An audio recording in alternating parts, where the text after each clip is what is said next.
망어 중재 금일 참회 천수경 할 때 하잖아요. 예. 망어 중재 금일 참회. 예, 이 망어 거짓말.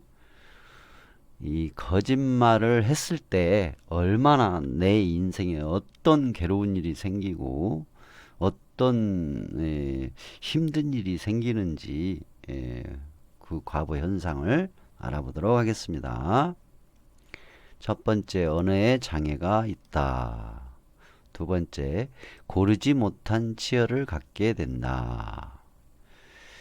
또 세 번째, 창백하고 건강하지 못한 얼굴을 갖게 된다.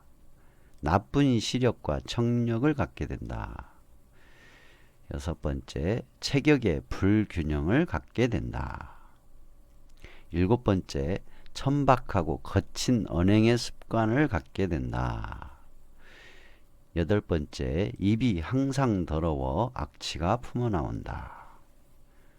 아홉 번째, 주변의 진실하고 정직한 사람들이 멀리한다. 열 번째, 말을 함에 가벼움이 만들어져 사람과 하늘이 비난하고 아첨하며 사는 것이 날로 늘어나게 된다. 그 다음에 11번째요. 항상 거짓되고 허망한 말로 중생들을 어지럽히게 되어 혼란을 만들었던 과보로 자신도 어지럽고 혼란을 주는 나쁜 사람들에게 피해를 입는다. 예, 그 다음에 12번째.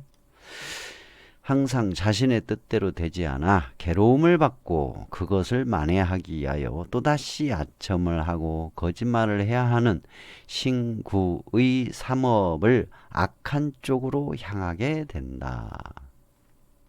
그 다음에 13번째요. 말에 진실함이 없어 마음이 항상 초조하고 지혜가 날로 줄어들어 어리석어진다. 예. 14번째, 바른 말을 하여도 믿지 않으며 말을 하며 존중받지 못하여 사람과 하늘이 멸시한다.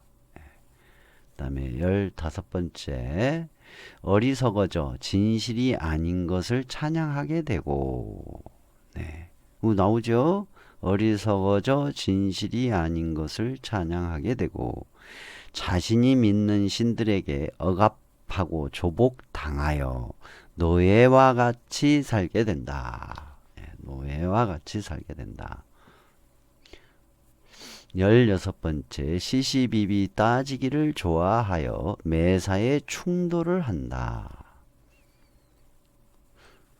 그 다음에 17번째, 만약 과거의 잘못을 참회하지 않고 거짓말을 일삼는다면 어리석어 받는 고통을 면치 못하게 될 것이며 아무리 부처님의 가르침을 배워도 그 참뜻을 이해하지 못하게 되어 무명을 벗어나지 못하게 된다.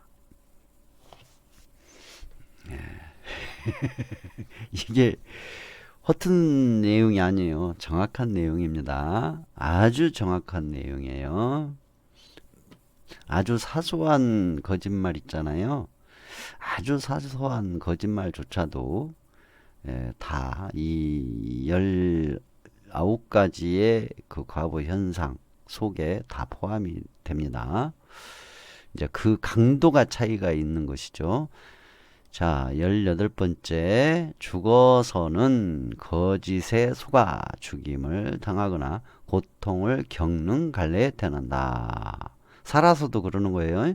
예, 살아서도. 현재, 죽기 전에, 현재 살아서도 그러한 고통의 갈래를 살아요. 예. 19번째, 뜻밖의 화재를 만나기도 한다. 이게 다 나타나는 현상이에요. 예. 그럼 왜 못 보냐? 그렇게 제가 얘기했잖아요. 복합적으로 일어난다. 인과응보 현상은 복합적으로 일어나요. 여러분이 사시면서 한 번도 진실된 말을 안 하고 100% 거짓말만 하고 살았다면 이 19가지의 거짓말의 과보 현상이 뚜렷하게 크게 확실하게 알 수 있도록 나타나겠죠. 그런데 사시면서 어쩔 때는 거짓말도 하고 어쩔 때는 진실을 말하기도 하고 섞여 있잖아요. 또 어쩔 때는 악담도 하고 어쩔 때는 이간질도 하고 어쩔 때는 꾸며대는 말도 하고 막 그럴 거 아닙니까? 또 살생도 하고 사소한 거 도둑질도 하고 뭐 엉켜 있는 거예요. 또 사소한 거 보시하기도 하고 막 엉켜 있어. 여러분들이 사는 모습이 그렇게 엉켜 있다 보니까 어쩔 때는 거짓말의 과보가 올 때도 있고 어쩔 때는 진실을 말한 과보가 올 때도 있고 막 엉키고 설켜요. 그걸 이제 인과 연기 그래요. 그걸 이제 다차원 복합적으로 일어난다 이거죠. 다차원적으로 또는 복합적으로 많은 원인, 업의 원인이 다차원으로 그렇게 인연되어서 나타나다 보니까 한 가지의 과보 현상의 줄기를 관찰하기가 힘들어요. 그래서 그걸 고도로 집중해서 보는 것을 통찰이라고 해요. 삶 생활 속에서 그 과보 현상을 가만히 통찰을 해야 돼요. 집중해 가지고. 그래서 제가 항상 과보 인과응보 현상을 볼 때는 처음에 업에 대해서 충분히 알고 인과응보 통찰하고 인과연기 통찰하고 그렇게 통찰을 해야 된다. 그럼 통찰이 뭐냐면 처음에는 관찰을 해요. 그리고 상상, 분석을 해. 관찰, 생각, 분석, 그리고 사유. 사유부터는 이제 집중이죠. 아주 고도로 집중된 분석이잖아요. 사유 다음에 이제 통찰이 되는데 이 통찰은 고도로 집중된 상태에서 삼매에 드는 거예요. 무념무상에 가까운 집중. 그때 이제 통찰, 관통이 이루어져서 사소한 과보 현상까지도 여러분들 관찰하실 수 있게 돼. 근데 실천을 해야 관찰이 되지. 실천 안 하면 관찰이 안 돼요. 예를 들어서 계속 망언을 하면서 고도로 집중해 가지고 통찰을 하겠다. 인과응보 현상을 통찰을 하겠다. 그런 식으로 해야 되질 않아요. 왜냐하면 지혜가 날로 줄어든다고 나왔잖아요. 지혜가 여기 보면 13번째 지혜가 날로 줄어드는 사람이 어떻게 통찰력이 생기겠어요. 미련한 사람이 돼버렸는데 그래서 진실된 말을 하는 생활을 하면서 통찰이 가능하다는 거죠. 왜? 진실한 말을 하는 사람은 지혜가 수승하여 늘어나고 능히 억제하거나 조복시킬 수 없게 돼요. 노예로 살게 되지 않는다. 그러니까 지혜가 이제 상승이 되잖아요. 수승해지잖아요. 그러니까 결국은 통찰이 가능하죠. 통찰할 수 있는 능력이 생기죠. 그런데 거짓말하는 사람이 내가 마음 공부를 하거나 마음 수행을 하거나 뭐 그렇게 고도로 집중된 참선을 뭐 선정산매에 이르러서 지혜를 반야지혜를 얻겠다. 어불성설입니다. 말이 되지 않는 소리예요.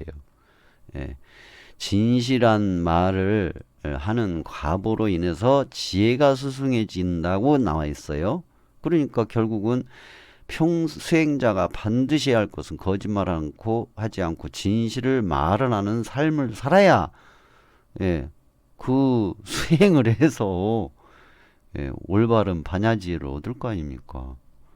그래서 거짓말 이거에 굉장히 커요. 또 그 거짓말의 과보 또 거짓말하지 않고 진실을 말하는 과보 이건 굉장히 또 커요. 이것도.